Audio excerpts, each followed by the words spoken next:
It's basically my side of the creek. Yeah, my survey says otherwise. Did you have written permission to lease this land?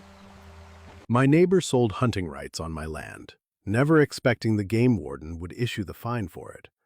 I own 80 wooded acres along the county line, mostly hardwoods in a shallow creek that draws deer every fall.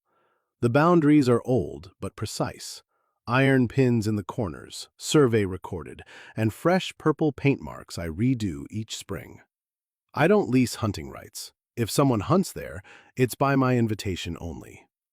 Last November, I turned down my gravel drive and found 2 pickup trucks parked inside my gate. Orange vests moved through the trees. At first, I thought it was simple trespassing. Then, I saw laminated tags nailed to my fence posts. Authorized access, Creekside Outfitters. Creekside Outfitters belongs to my neighbor Dale. He owns the parcel west of me and runs a small guiding business during deer season. Apparently, this year his property had grown. I approached the hunters calmly. They showed me printed contracts with Dale's signature, maps highlighting my creek bottom, and receipts for exclusive weekend access.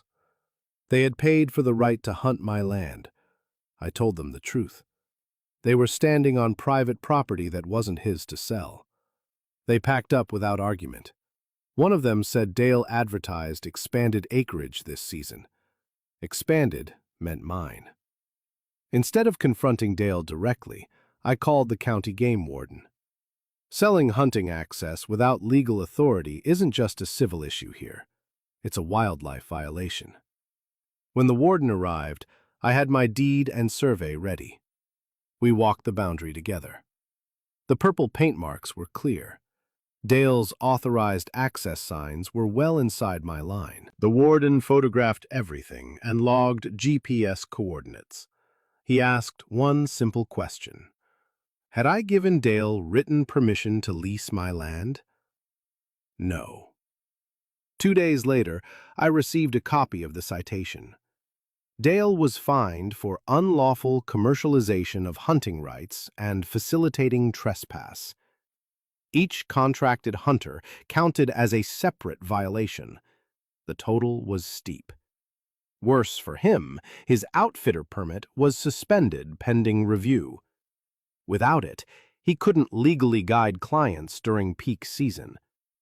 He showed up at my porch that evening, hat in hand. He claimed he'd relied on an old map that used the creek as a boundary, but my legal description never mentioned the creek. It used bearings and measured distances, lines that placed the water entirely on my side.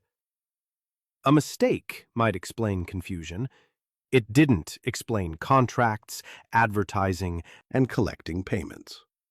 I told him to remove every sign, refund his clients, and put in writing that my property was excluded from his business. My attorney followed up with a formal notice to make it permanent. Within a week, the woods were quiet again. This winter, I reinforced the fence and added metal boundary signs at the entrance. Private property, no commercial leasing. Dale's website now lists fewer acres, accurately measured. He tried to sell access to land he didn't own. The game warden made sure that lesson came with a fine attached. If someone tried to sell access to your land, what would you do? Comment boundary if you believe property lines matter. Share this with someone who needs to hear it. And follow for more real stories where paperwork beats ego every time.